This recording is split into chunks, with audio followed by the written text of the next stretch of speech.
The heavy oak door clicked shut as the last funeral guest left, leaving a silence in the house that was colder than the November rain falling outside in Stowe, Vermont. For the last 4 hours, the sprawling colonial estate had been filled with the murmur of condolences, the clinking of china teacups, and the heavy scent of lilies that always seemed to choke the air at times like this. But now the noise was gone. The warmth of the bodies packed into the living room was fading fast, replaced by the natural draftiness of a house built 40 years ago. Arthur Sterling stood by the bay window, his hand resting on the velvet curtain. He watched the taillights of the last car disappear down the long, winding driveway, swallowed by the gray mist that rolled off the green mountains this time of year. He felt tired. Not the kind of tired that comes from a long day of work. Arthur had worked hard his whole life, designing structures that withstood Vermont winters and time itself, but a weariness that settled deep in the marrow of his bones. He looked down at his suit. It was charcoal gray, purchased at a department store in Burlington 15 years ago. It was a bit loose around the shoulders now. Grief had a way of carving a man down, whittling away his appetite until he felt lighter than the dry autumn leaves skittering across the porch. Finally, a voice cut through the silence, sharp and jarring. Arthur didn't turn around immediately. He knew that tone. It was Monica. Behind him, his daughter-in-law was already moving. She wasn't sitting down to reflect on the day, nor was she crying. Instead, she was blowing out the expensive scented candles she had insisted on lighting earlier. Whoosh, whoosh, whoosh. Each extinguished flame sent a thin trail of gray smoke up toward the hand-hewn timber beams of the ceiling.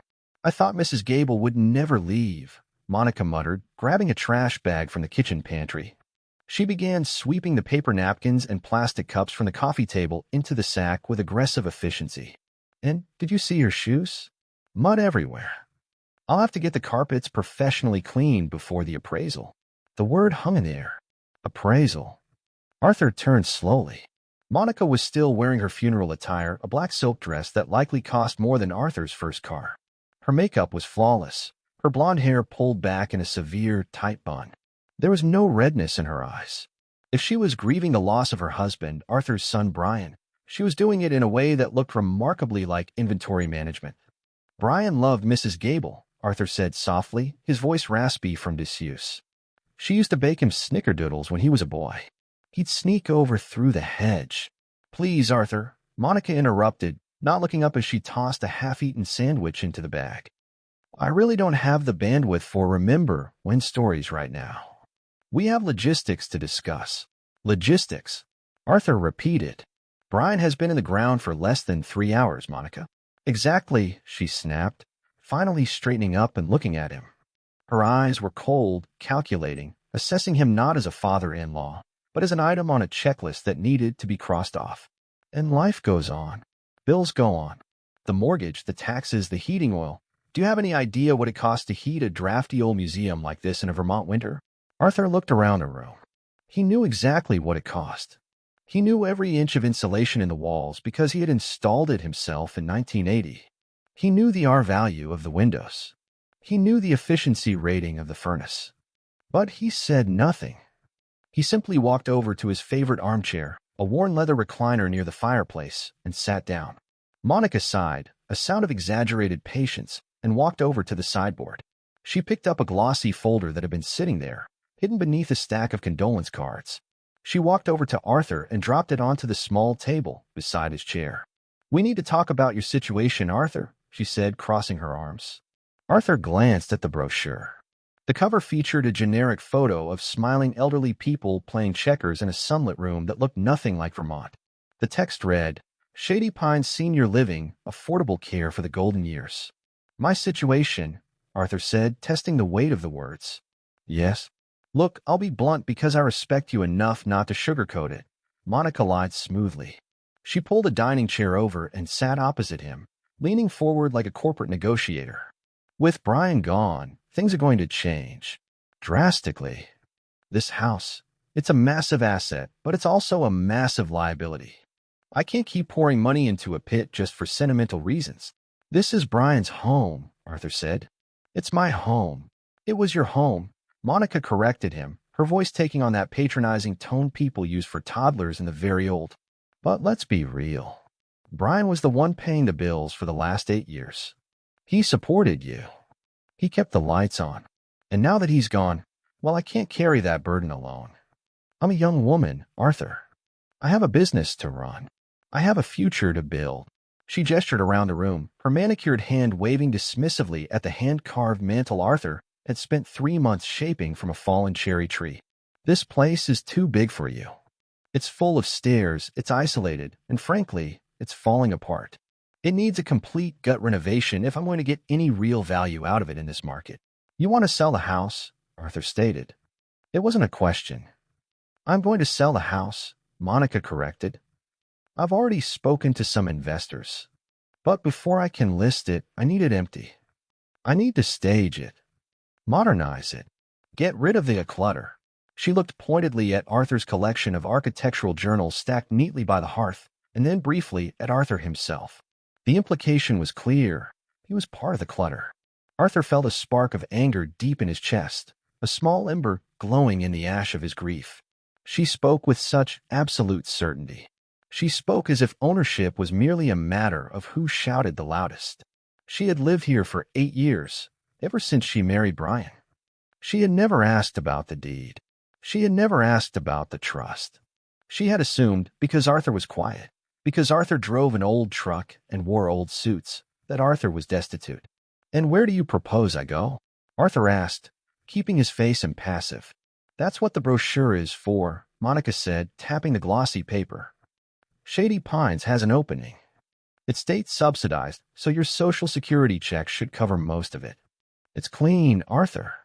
You'll have meals prepared. You'll have people your own age to talk to about the old days." She stood up, signaling the end of the meeting. "I've already paid the deposit for the first month. Consider it a parting gift. You have until the end of November to pack your personal effects. I've scheduled the contractors to start demo on the kitchen on December 1st. December 1st, Arthur repeated. That's 30 days from now. Technically 29, given that it's already evening, Monica said, checking her watch. I suggest you start with the basement. There's 40 years of junk down there that needs to go to the dump. She walked toward the kitchen, her heels clicking loudly on the hardwood floors Arthur had nailed down, plank by plank. At the doorway, she paused and looked back. Don't look at me like that, Arthur. I'm doing you a favor. Brian would have wanted you to be somewhere safe. Somewhere you aren't a burden. The word hung there again. Burden. She disappeared into the kitchen, and a moment later, Arthur heard the sound of a wine cork being pulled. She was celebrating. She thought she had just closed the biggest deal of her life. She thought she had inherited a multi-million-dollar estate and discarded a worthless dependent in one afternoon. Arthur reached out and picked up the brochure. The smiling faces on the cover looked plastic. The building looked like a hospital disguised as a hotel. He ran his thumb over the glossy paper, feeling the cheapness of it. He looked around the room. The shadows were lengthening, stretching across the rug he and his late wife Margaret had bought on their honeymoon. The house breathed around him, settling into the night. It knew him. It knew who had drawn the blueprints. It knew whose name was stamped on the iron pipes in the basement and whose signature was locked away in the fireproof box in the study. Monica thought she held all the cards. She thought grief had made him blind. But she had made the classic mistake of the arrogant. She hadn't checked the foundation before trying to tear down the walls. Arthur picks up the nursing home brochure, looks at it calmly, and places it on the table. 30 days is a long time, Monica. A lot can happen in 30 days. If you're still watching and you're rooting for Arthur to stand up for himself against Monica, please comment the number 8 below to let me know you are here with us. And if you haven't already, I highly recommend you subscribe to Dramaine Revenge and turn on the bell so you don't miss the moment justice is finally served. Your support helps us continue creating great stories that inspire and inform.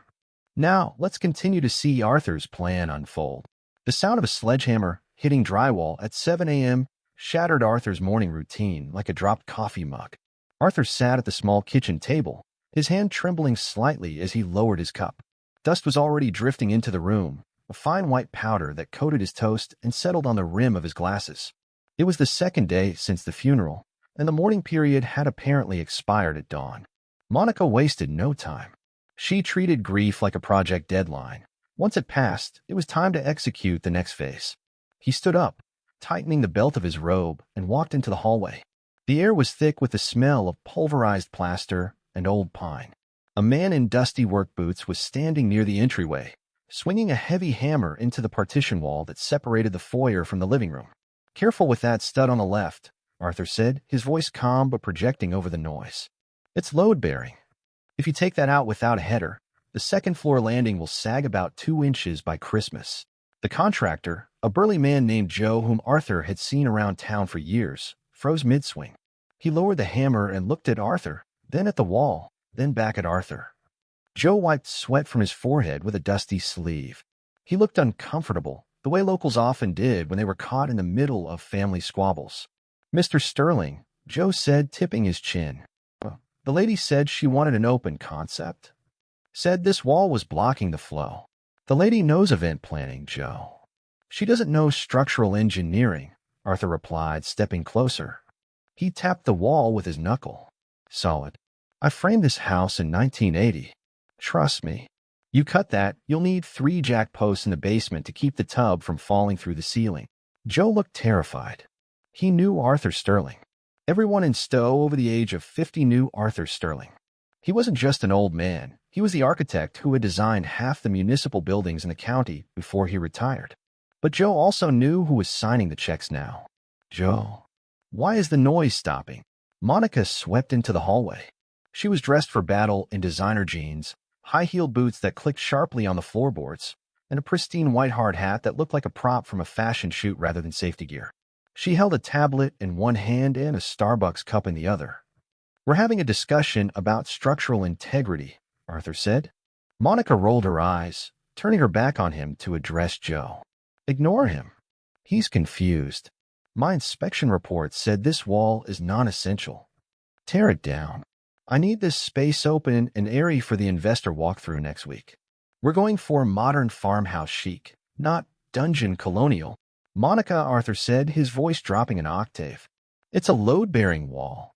And you're a load-bearing guest right now, Arthur," she snapped, spinning around. "Do not interfere with the workers. You have 29 days left. I suggest you spend them packing, not playing foreman." She turned back to Joe. "Get it done. I have a Zoom call in 10 minutes, and I need to hear progress." She marched off toward the sunroom, which she had commandeered as her temporary office. Arthur looked at Joe. Joe looked at the wall. "Oh, I'll leave the studs for now, Mr. Sterling," Joe whispered, winking conspiratorially. "Just take down the sheetrock. Make it look open. I ain't dropping a bathtub on my head." Arthur nodded his thanks and retreated to the kitchen, but the piece was gone.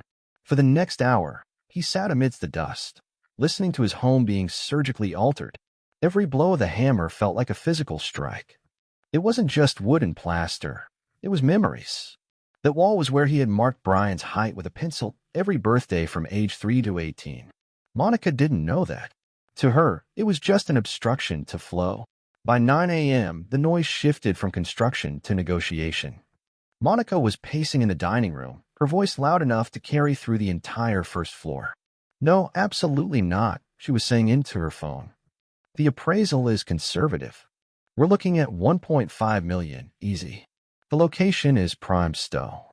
Views of Mansfield. Historic charm, but with a modern gut reno in progress." Arthur sipped his cold coffee. Historic charm. She was selling the very soul she was currently stripping away. "Mr. Henderson will love it," Monica continued, her tone shifting to something sugary and obsequious. "Yes, tell him I'm preparing the property specifically for his portfolio. I know he likes assets with pedigree. This house has been in the family for a generation. It's practically royalty up here." Arthur's ears pricked up. Henderson. The name triggered a vague memory, something from his days teaching as an adjunct professor at the university, or perhaps a client from decades ago. He couldn't quite place it, but the way Monica said it, with a mix of desperation and reverence, meant this Henderson was her ticket out of debt and into the high life. Monica walked into the kitchen, ending her call. She looked at Arthur, who was wiping dust off the counter with a sponge. "Make yourself useful," she said, tapping her nails on the granite island. "If you're going to stay here for the full month, you can earn your keep. The cleaning crew is expensive. Grab a broom and sweep the hallway. And try not to look so mournful. It's depressing the contractors. I am mourning my son, Arthur said quietly. Well, mourn quietly, she retorted. I have a big meeting coming up. Mr. Henderson is a major developer. If I get him to invest in this property, I can launch my own firm. This is my chance, Arthur. Don't ruin it with your gloomy face and your old clothes. She looked him up and down with disdain. Arthur was wearing his flannel shirt and corduroys, sensible clothes for a Vermont November, but an eyesore in Monica's modern farmhouse vision. I'm going to check the den, she announced. I want that room cleared out first. It's going to be the media room. Arthur's heart stopped. The den. He moved faster than he had in years, pushing past her to get to the heavy oak door at the back of the house. The den was his sanctuary. It was where his drafting table stood. It was where his archives were. It was the one room Monica had mostly ignored during her 8 years of marriage to Brian. He reached the door just as she pushed it open. My God, Monica said, wrinkling her nose. It smells like old paper and stagnation in here. The room was lined with floor-to-ceiling bookshelves, filled with blueprints, architectural encyclopedias, and framed awards. In the center, bathed in the light of the north-facing window, stood a massive cast-iron drafting table from the 1920s. It was a beast of a desk, heavy and industrial, where Arthur had drawn the lines that built this town. This all goes. Monica waved her hand. The books, the papers. Dumpster. No, Arthur said. Monica turned, surprised by the firmness of his voice. Excuse me. You can strip the wallpaper in the hall. You can take down the non-load-bearing walls, Arthur said, stepping between her and the drafting table. He placed his hands on the cool metal edge of the desk. But this room stays. These are my archives. My life's work. Your life's work is obsolete, Arthur. Nobody uses paper blueprints anymore. It's all CAD. It's all digital. She stepped closer, invading his personal space. And this table, it's a monstrosity. It weighs a ton and it's rusting. It's cast iron. It doesn't rust. It endures. It's junk. Monica shouted, her composure cracking. And I don't want junk in my asset. I want a home theater here. I want plush seating and a projector.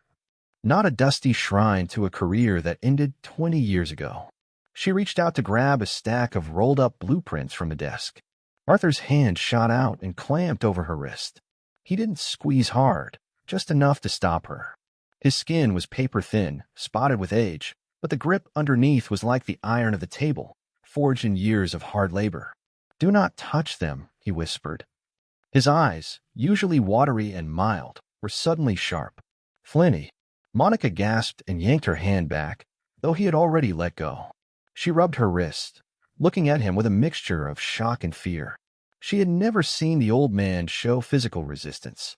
She had mistaken his silence for weakness, his grief for submission. Fine, she hissed, backing out of the room. Keep your pile of trash for now. But Joe and his crew are bringing in heavy dumpsters next week. If this room isn't empty by December 1st, I will pay them extra to carry this table out to the curb and melt it down for scrap. Do you hear me? She didn't wait for an answer. She spun on her heel and stormed off, shouting for Joe to start drilling somewhere else. Arthur stood alone in the den. His heart was hammering against his ribs, a frantic rhythm that scared him. He wasn't a young man. He couldn't fight her physically. He couldn't stop the sledgehammers with his bare hands.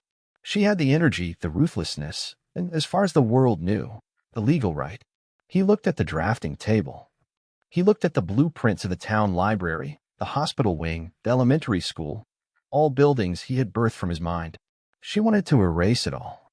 She wanted to turn his legacy into a media room where she could watch reality TV.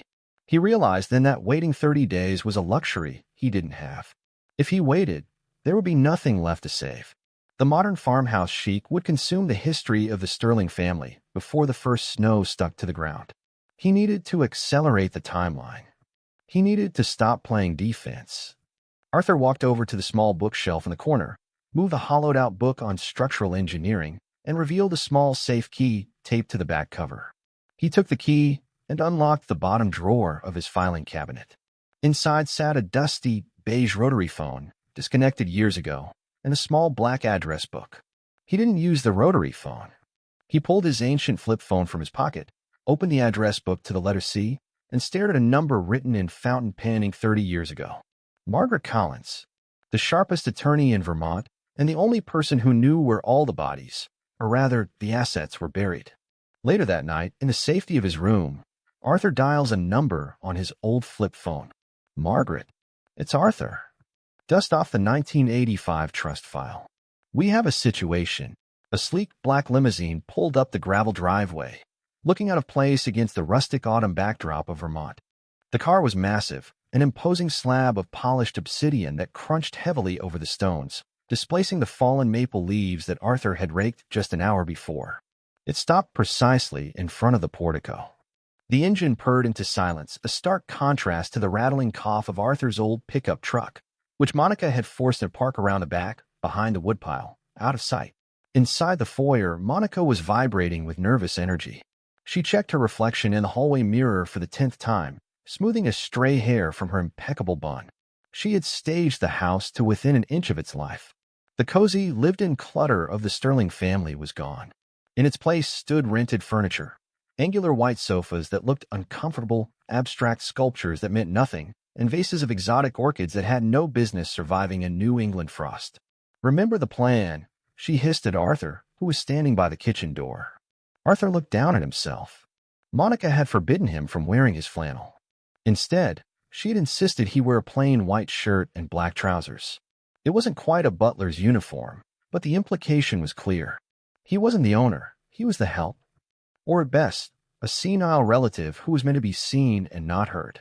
"I am to pour the tea, offer the scones, and then disappear to the sunroom," Arthur recited, his voice devoid of emotion. "Exactly," Monica said, turning her bright fake smile on as the doorbell rang. "Mr. Henderson is old school. He likes service. He likes deference. Don't embarrass me, Arthur. This deal is the only thing standing between me and bankruptcy. Expansion." She opened the door before the chime had even finished echoing. "Mr. Henderson, welcome to Sterling Manor," Monica chirped, stepping aside with a flourish. James Henderson stepped over the threshold. He was a man in his late 60s, dressed in a bespoke wool coat that probably cost more than the renovation budget. He carried a silver-handled cane, not out of infirmity, but out of style. His eyes, sharp and gray like slate, swept over the entryway, ignoring Monica's outstretched hand to study the crown molding above. "Sterling Manor," Henderson repeated, his voice gravelly and precise. "I wasn't aware it had a formal name. I always knew it as the house on the hill." "Oh, we're rebranding," Monica laughed nervously. "Positioning it for the luxury market. Please come in. The living room has the best light this time of day." She led him into the main room, her heels clicking rapidly. Arthur followed a few paces behind, carrying a silver tray with a porcelain tea set, Margaret's favorite set, the one she only used for Christmas. It pained him to see Monica handling it so carelessly earlier. Henderson walked to the center of the room and stopped. He didn't look at the rented white sofa or the abstract art. He looked at the fireplace. He reached out and ran a gloved hand along the stone hearth. "River stone," Henderson murmured. "Hand-laid. You don't see masonry like this anymore. The grout lines are practically invisible. Whoever built this understood that stone needs to breathe." "Yes, well, we're thinking of resurfacing it," Monica said quickly, eager to steer the conversation to her talking points. "Maybe a sleek marble slab or polished concrete. To update the aesthetic." Henderson turned to look at her, one eyebrow raised. "Update? You'd cover up master-level craftsmanship with concrete." Monica faltered. "It's what the market wants. Open, clean, modern. Please sit."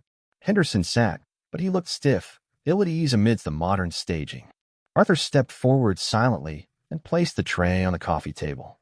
He poured the tea with a steady hand, the dark liquid swirling into the delicate cups. "Cream, no sugar," Henderson said without looking at the server. "Of course," Arthur whispered. He added a splash of cream, exactly the way he knew a man like Henderson would take it. "This is Arthur." Monica introduced him dismissively as she sat down. "Brian's father. He's transitioning. He'll be moving to a facility at the end of the month. He's just helping out while he packs." "My condolences on your son," Henderson said, finally looking at Arthur. For a second, his gaze lingered on Arthur's face, a flicker of recognition passing behind his eyes, but it vanished as quickly as it came. "Thank you," Arthur said. "Arthur, the scones," Monica snapped, cutting off any further conversation. Arthur offered the plate. Henderson took one, but his attention went back to the house. He pointed his cane at the bay window. "The architraves. They're wider at the top than the bottom. Optical illusion to make the ceiling look higher. That's a classical technique. Greek revival influence, is it?" Monica smiled tightly. "I hadn't noticed, but the view is the real selling point. You can see the ski slopes from here. Imagine the rental income during winter."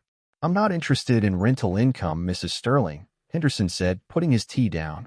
"I'm interested in history. I'm a collector of significant architecture. When I heard this property was coming to market, I was intrigued because of the rumors about its provenance." "Provenance?" Monica blinked. "The bones of this place," Henderson said, gesturing with his cane. "The framing, the joinery, the way the house sits on the land rather than imposing itself upon it. It reminds me of a specific style I studied years ago in college. There was a professor, brilliant man, though reclusive, who advocated for this kind of organic structuralism. He believed the house should grow from the earth." Arthur, who was retreating toward the kitchen as ordered, stopped. He stood in the shadow of the doorway, his heart beating a slow, heavy rhythm. "Oh, I'm sure it's nothing that fancy." Monica laughed, a shrill sound that grated against the heavy timber beams. "Brian told me the builder was just some local guy back in the 80s. Probably worked from a kit or a catalog. That's why we need to gut the interior. The layout is so dated." "Dated," Henderson repeated, the word tasting sour in his mouth. "Mrs. Sterling, you're asking $2 million for a property you intend to destroy?" "I'm asking $2 million for the potential," Monica corrected, leaning forward. "The land value alone is astronomical. And with my vision, the modern farmhouse concept, we can double that value in 5 years. I have the blueprints for the renovation right here." She reached for a roll of drawings on the side table, generic CD printouts she had commissioned from a cheap online service. She spread them out, covering the tea tray. "See here. We blow out this wall. We remove the fireplace to create a pass-through. We replace these old wooden windows with floor-to-ceiling glass." Henderson looked at the drawings with open disdain. "You'd remove the fireplace? It blocks the flow," Monica insisted. Arthur couldn't help himself. From the doorway he spoke. "The chimney stack is the central anchor for the roof trusses. If you remove the fireplace, the roof collapses." Monica spun around, her eyes blazing. "Arthur, I thought I told you to go to the sunroom." "I'm just getting more hot water," Arthur lied calmly. Henderson looked at Arthur, then back at the drawings. He tapped the paper. "He's right, you know. Without a steel beam retrofit, which isn't in these plans, removing that masonry core would be catastrophic." Monica flushed a deep, angry red. "He doesn't know what he's talking about. He's just confused. Old age." She turned back to Henderson with a desperate smile. "Don't worry about the technical details, Mr. Henderson. My contractor, Joe, assures me it's all doable." "Who was the architect?" "This style. It reminds me of a genius I studied in college." Monica waved her hand dismissively, anxious to regain control of the pitch. "Oh, probably some old local nobody. Like I said, we're planning to gut the interior anyway. It's the land you're buying, really." Henderson sat back in his chair. The enthusiasm had drained from his face, replaced by cold, hard scrutiny. He looked at Monica, shiny, shallow, eager to sell a soul she didn't own. Then he looked past her, toward the kitchen doorway where the old man in the ill-fitting waiter's clothes stood clutching a silver teapot. He looked at the hands holding the pot. They were large hands, scarred and calloused. Hands that had held hammers, pencils, and compasses. Not the hands of a confused invalid. Henderson frowns, looking from the blueprints to Arthur's calloused hands. "A nobody," he murmurs, locking eyes with Arthur for a split second. "I wouldn't be so sure." If you are still watching, and you can feel that the tables are about to turn on Monica, please comment the number 1 below to let me know you are here. And if you haven't already, I highly recommend you subscribe to Dramaine Revenge and turn on the bell so you don't miss the explosive reveal coming up next. Your support helps us continue creating great content to inform and inspire you. Now, let's continue to the climax. The calendar on the kitchen wall showed November 30th circled in red marker, A date Monica had treated as a finish line, but for Arthur, it was the starting gun. Outside, a late autumn nor'easter was battering Stowe, turning the picturesque landscape into a blurred gray canvas of sleet and freezing rain. The wind howled around the eaves of the Sterling estate, rattling the window panes in their frames. Frames Arthur knew would hold because he had reinforced the sash cord himself in 1995. Inside, the house was warm, but the atmosphere in the dining room was cold enough to freeze breath. The long mahogany table, polished to a mirror shine, was covered in paperwork. Contracts, addendums, and blueprints were spread out like a battle map. Seated at the head of the table was Monica, dressed in a sharp navy power suit, her pen poised like a weapon. To her right sat a young man in a cheap suit, her attorney, a junior associate she had likely hired for his low rate and malleability. To her left sat James Henderson, looking unimpressed by the weather, the staging, or the nervous energy radiating from Monica. Arthur stood in the hallway shadows, watching. He was no longer wearing the servant-like attire Monica had forced on him during the tea party weeks ago. Today, he wore his best tweed jacket, a Harris tweed with leather patches on the elbows, a crisp Oxford shirt, and a tie Margaret had given him for their 40th anniversary. He held a heavy, battered metal lockbox in his hands. "The wire transfer is ready to go, pending signature," Monica said, her voice tight. She pushed a stack of documents toward Henderson. "If you'll just sign here, and initial the bottom of page 4. Henderson didn't pick up his pen. He drummed his fingers on the table, staring at the paperwork. "We're moving fast, Mrs. Sterling. My legal team usually requires a longer due diligence period for a property of this age. We've provided all the disclosures." Monica's lawyer piped up, his voice cracking slightly. "The probate is effectively standard." "Standard?" Henderson repeated. "There is nothing standard about a house built on a granite shelf with this level of custom joinery. I want to be sure the title is clean. No liens, no encumbrances." "It's perfectly clean," Monica insisted, a sheen of perspiration appearing on her upper lip despite the chill. "Brian was the sole heir. I am his sole beneficiary. It's a straight line. Now, if we can wrap this up, I have a schedule to keep." "And Arthur?" She glanced toward the hallway, spotting him. Her eyes narrowed. "Arthur, the Uber is outside. I saw the headlights. Don't make a scene in front of our partners." She gestured toward the door, dismissing him like a naughty child. "Your bags are on the porch. The driver knows the address to Shady Pines. Go." Arthur didn't move toward the door. Instead, he stepped into the light of the dining room chandelier.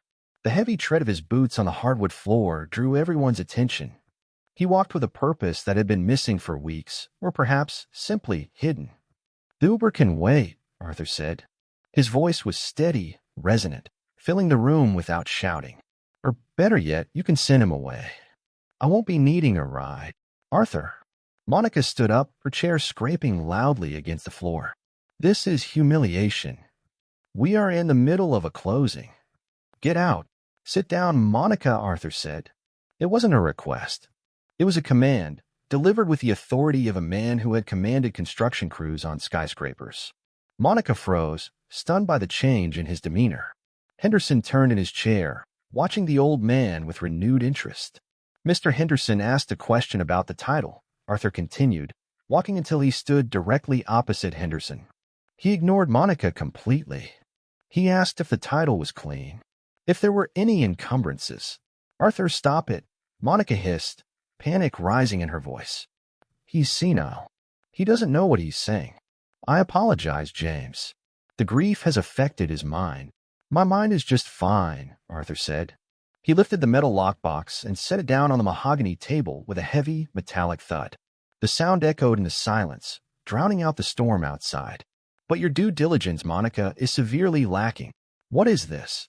Monica demanded, staring at the box. "Is this more of your junk? Old letters? Sentimental trash." "Documentation," Arthur said. He pulled a small brass key from his pocket, the same key he had retrieved from the hollowed-out book weeks ago. He inserted it into the lock. "Click." "James," Arthur said, addressing Henderson by his first name for the first time. "You asked to see the title deed to verify collateral before transferring funds. That is a wise request. Never build on a foundation you haven't inspected yourself." "Who do you think you're talking to him like that?" Monica shrieked. She turned to her young lawyer. "Do something." Call the police. He's trespassing. As of today, this is my house. Is it? Arthur opened the lid of the box. The smell of old paper and dust wafted out, a smell Monica had called stagnation, but which Henderson seemed to recognize as history. Arthur reached in and pulled out a yellow document, preserved in a plastic sleeve. He slid it across the polished table, past Monica's trembling hands, directly to Henderson. Actually, he said, his voice steady, the standard inheritance laws don't apply to property that was never Bryant's. Monica grabbed at the paper, but Henderson was faster. His hand clamped down on the document. He pulled it closer, adjusting his reading glasses. The room went silent, save for the rain lashing the windows. This is a deed of trust, Henderson read aloud, his brow furrowing. Dated March 15, 1985. Grantor, Thomas and Margaret Sterling. Grantee, the Sterling Family Trust. What? Monica blinked, her face draining of color. No, that's impossible. Brian told me. Brian didn't own this house, Monica, Arthur said gently. The trust owns this house. And since Margaret passed, I am the sole trustee. Arthur pulled another document from the box. This, he said, sliding it forward, is the trust agreement. It outlines the beneficiaries. Brian was listed as a beneficiary for residency and allowance only, contingent on my discretion. He never held title. He never held equity. But the bills. Monica stammered, looking at her lawyer, who was frantically flipping through his own papers, realizing he had missed a massive detail. I paid the bills. We paid the mortgage. There is no mortgage, Arthur said. I built this house with cash. The payments you made? Those were into the trust account, which I used to pay the property taxes and insurance. Effectively, Monica, you were paying rent. Subsidized rent at that. This is a lie. Monica screamed. Get him out of here. This is a forgery. Brian wouldn't do this to me. Just as Monica lunged for the box, the dining room door opened. A woman in a raincoat, gray-haired and sharp-eyed, stepped in, shaking water from her umbrella. It was Margaret Collins, Arthur's attorney. It's not a forgery, Miss Sterling, Margaret said coolly. I drafted the trust myself 40 years ago, and I filed the update with the county clerk last week to ensure there was no confusion regarding the chain of title. Monica slumped back, her legs hitting the chair. She looked at the papers, then at Arthur, then at Henderson. Her dream of a real estate empire, her flip, her future, it was all evaporating like smoke. Arthur turned his attention back to Henderson. The investor was staring at the yellow deed. Then he looked up at Arthur. He looked at the tweed jacket, the calm posture, the hands that had poured tea with precision but now held the power of ownership. James, Arthur said softly, it's been a long time since Architecture 101. You always sat in the front row. You asked too many questions about load distribution. Henderson's mouth fell open slightly. He stood up slowly, ignoring Monica completely. He looked at the signature on the bottom of the 1980 deed, a sharp, angular scrawl that matched the signature on the grading papers he had kept from college for 40 years. Henderson's eyes widened as he looks from the document to the old man. He drops his expensive pen. Professor Sterling? Is this your signature on the 1980 deed? The silence in the dining room was so profound you could hear the grandfather clock ticking, or maybe it was the sound of Monica's future disintegrating. James Henderson stood motionless, his hands still hovering over the deed, his eyes locked on Arthur. The storm outside seemed to recede into the background, irrelevant compared to the tempest swirling inside the room. Monica sat frozen, her mouth slightly agape, her face a mask of fractured porcelain. The young lawyer beside her was frantically stuffing papers back into his briefcase, clearly realizing he had wandered into a minefield without a map. Professor Sterling, Henderson said again, the words carrying a weight of reverence that made Monica flinch. I haven't heard that name in 40 years. But looking at this joinery, at these lines, I should have known. You taught the seminar on vernacular architecture at UVM. You failed me on my first midterm because I didn't account for snow load on a cantilever. You learned quickly, James, Arthur replied, a ghost of a smile touching his lips. And you went on to build quite an empire. I followed your career. And you, Henderson turned slowly to Monica, his expression hardening into cold granite. You told me the architect was a local nobody. You told me this house was a teardown. Ah, I didn't know, Monica stammered, her voice thin and reedy. He never said anything. He sits there. He fixes toasters and rakes leaves. How was I supposed to know? You didn't know because you never asked. Margaret Collins stepped forward, placing her briefcase on the table with a decisive click. She pulled out a second document, thicker than the deed. And frankly, Mrs. Sterling, your lack of curiosity is not a legal defense against fraud. Fraud? Monica shrieked. I'm not a fraud. I am a widow. I am trying to survive. You were attempting to pledge a property you do not own as collateral for a commercial loan, Margaret stated clinically. That is bank fraud. And Mr. Henderson, had you signed those papers, you would have been party to an invalid transfer. Henderson recoiled as if the pen on the table were a snake. He buttoned his jacket, distancing himself from Monica physically and legally. I think we are done here. Wait. Monica lunged forward, grabbing Henderson's sleeve. James, please. It's a misunderstanding. Even if Arthur technically owns the house, I have rights. I'm Brian's wife. I've put money into this place. I've supported him. She pointed an accusatory finger at Arthur. For 8 years, Brian and I paid for everything. His food, his heat, his medical bills. He's a financial burden, James. If anything, this house should be mine as repayment for the charity we've given him. Arthur sighed. It was a sound of deep, weary disappointment. He walked over to the fireplace, turning his back on the room for a moment to look at the flames. Margaret, Arthur said quietly, read paragraph 4 of the trust distribution schedule. Margaret adjusted her glasses and lifted the document. Her voice was clear, cutting through Monica's hysteria like a scalpel. Clause 4, subsection B, monthly discretionary allowance, Margaret read. Upon the passing of Margaret Sterling, the trustee Arthur Sterling shall authorize a monthly transfer of funds to the beneficiary, Brian Sterling, for the purpose of living expenses, household maintenance, and spousal support. Amount to be adjusted annually for inflation. Monica blinked. What? The money, Arthur said, turning back to face her. The money Brian used to pay the bills. The money for the groceries. The money for your car lease, Monica. Where did you think it came from?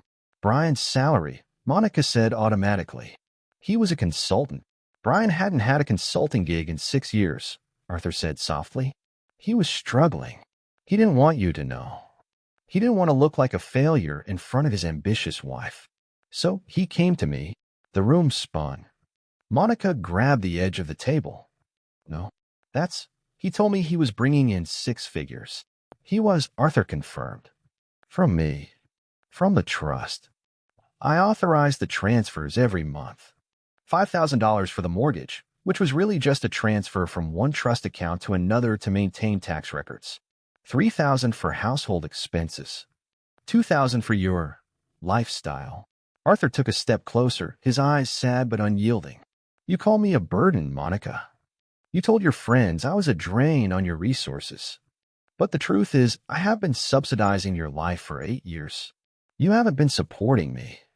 I have been supporting you. Henderson let out a sharp, incredulous laugh. Unbelievable. You were living on the man's charity and trying to evict him from his own home. I didn't know. Monica screamed, tears finally spilling over. Not tears of grief, but of humiliation. Why didn't he tell me? Why did he let me believe? Because he loved you, Arthur said. And he knew that if you knew the money came from his father, you wouldn't respect him. Brian wanted to be the hero. I let him. Because a father protects his son's dignity. He paused, his gaze hardening. But Brian is gone now. And you have spent the last month stripping away my dignity to feed your vanity. I can fix this. Monica wiped her face, switching tactics instantly. She looked at Henderson, then at Arthur. Okay, so the house is yours. Fine. But we're family, Arthur. We can work this out. I can stay. I can help you manage the estate. You need someone to look after you. You're getting older. I have managed this estate since 1980, Arthur interrupted. And I have managed my portfolio since before you were born. I don't need a manager, Monica. And I certainly don't need a roommate who views me as clutter.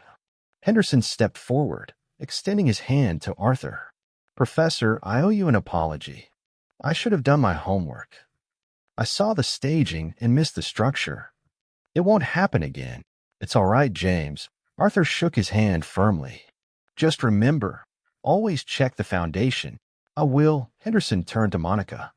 Mrs. Sterling, my firm will not be proceeding with any investment, and I will be advising my colleagues in the Burlington Development Circle to exercise extreme caution when dealing with you. Good day. He picked up his cane and walked out into the storm, the heavy front door closing with a finality that shook the floorboards. Monica stood alone in the center of the room, stripped of her investor, her inheritance, and her pride. She looked at Arthur, her eyes wide with fear. Arthur, Dad, please. You can't just throw me out. I have nowhere to go. My credit cards, if Brian wasn't earning, the allowance stopped the day Brian died, Arthur said calmly. The credit cards are likely maxed out. That is a reality you will have to face. Margaret stepped forward, handing Monica a single sheet of paper. It wasn't a complex legal document. It was simple, brief. This is a notice to quit, Margaret said. Technically, since you have no lease and no ownership, you are a guest who has attempted to defraud the host. You gave me 30 days, Arthur said, his voice dropping to a whisper that echoed in the large room. You printed a timeline. You circled the date. You told me to pack my life into boxes. I was angry. I was grieving. Monica pleaded. You were greedy, Arthur corrected. And you were cruel. Grief I can forgive. Cruelty I cannot. He nodded to Margaret. You have 24 hours, Monica, Margaret said. Not 30 days. The locks will be changed tomorrow at noon. Anything left in the house will be considered abandoned property and donated to charity. 24 hours. Monica gasped. But it's storming.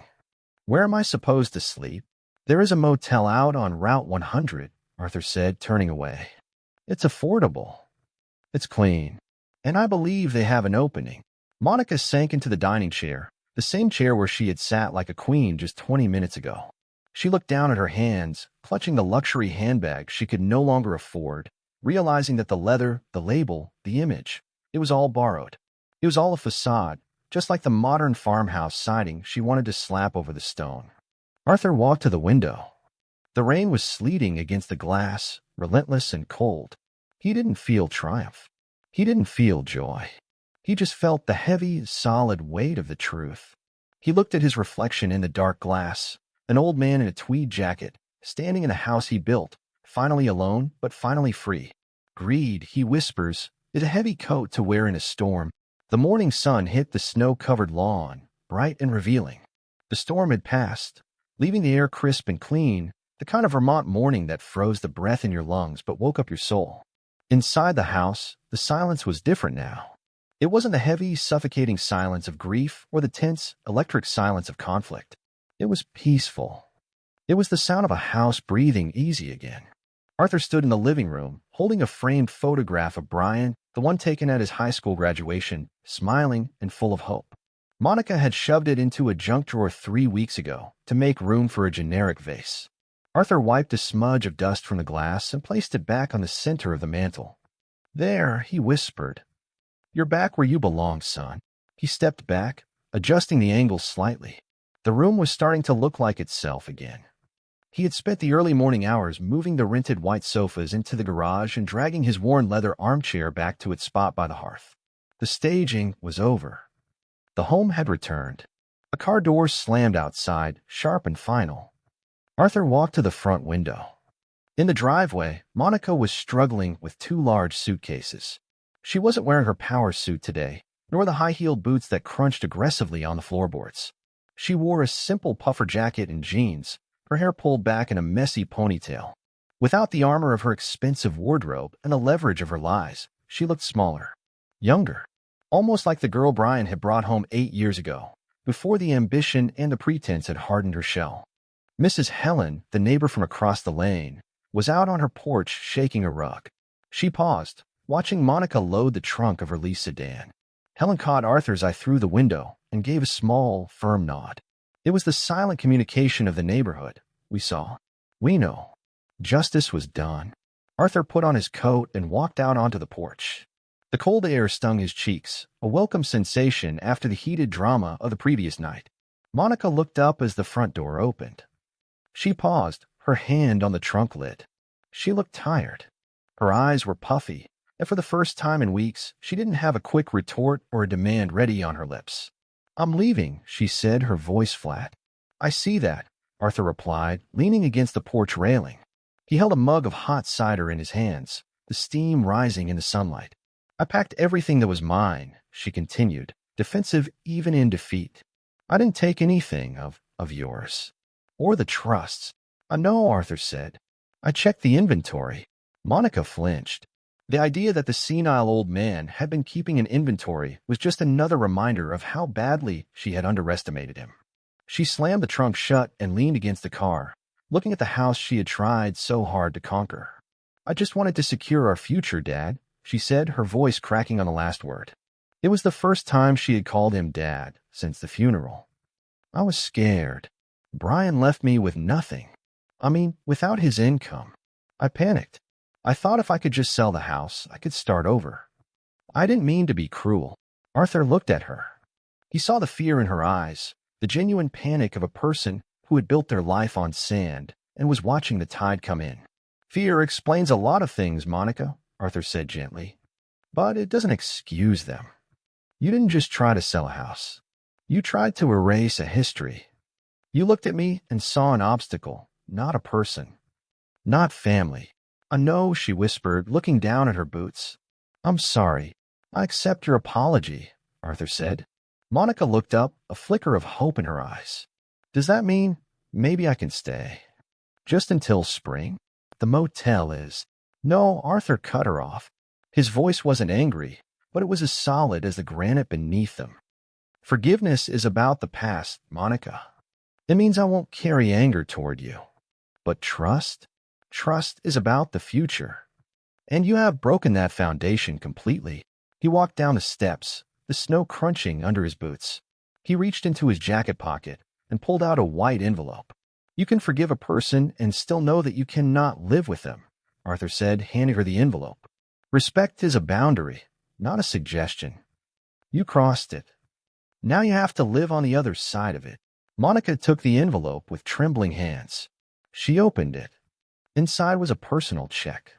It wasn't a fortune, certainly not the millions she had hoped to get from the sale, but it was enough for a deposit on an apartment, a few months of living expenses. "Arthur." She stared at the check. "Why?" "After everything I said. After I tried to evict you. Because Brian loved you," Arthur said simply. "And because I am not you. I don't kick people when they are down. This is the last of the help, Monica. Use it to build something real this time. Earn the rest." Monica clutched the check to her chest. Tears spilled over her cheeks, real tears this time. She nodded, unable to speak. She got into her car, the engine turning over with a whine. She didn't look back as she reversed down the long driveway, her tires slipping slightly in the snow before finding traction. Arthur watched her go. He watched until the car disappeared around the bend of the road, taking the noise and the chaos with it. He walked over to the edge of the lawn, where a wooden stake was driven into the frozen ground. The for sale sign Monica had secretly planted there 2 days ago fluttered in the breeze. Arthur gripped the post with both hands and pulled. With a grunt of effort, the wood came free. He tossed the sign onto the woodpile. It would make good kindling. "Good riddance," a voice boomed from the driveway. Arthur turned. A black limousine was idling at the gate, and James Henderson was walking up the path, leaning on his cane, a sheepish smile on his face. "James," Arthur smiled. "Did you forget your gloves?"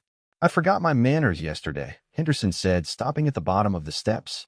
"I was so angry at the fraud, I didn't properly pay my respects to the architect." He looked up at the house, shielding his eyes from the sun. "Now that I know you built it, I see the details I missed. The shadow lines on the eaves. The symmetry. It's masterwork, Arthur." "It's just a home, James," Arthur said. "It keeps the wind out and the memories in." "Nonsense. It's talent." Henderson tapped his cane on the ground. "Listen, seeing that deed yesterday, seeing your signature, it woke me up. I have a project in Burlington. A library restoration. The Historic Society is fighting me on every brick. They say I don't respect the past." Henderson paused, looking at Arthur with genuine hope. "I need a consultant. Someone who speaks the language of old stone and timber. Someone who can tell them they're wrong with authority. Arthur looked at his hands, the hands Monica had called useless, the hands that had built this house. He looked at the empty driveway where the burden had just left.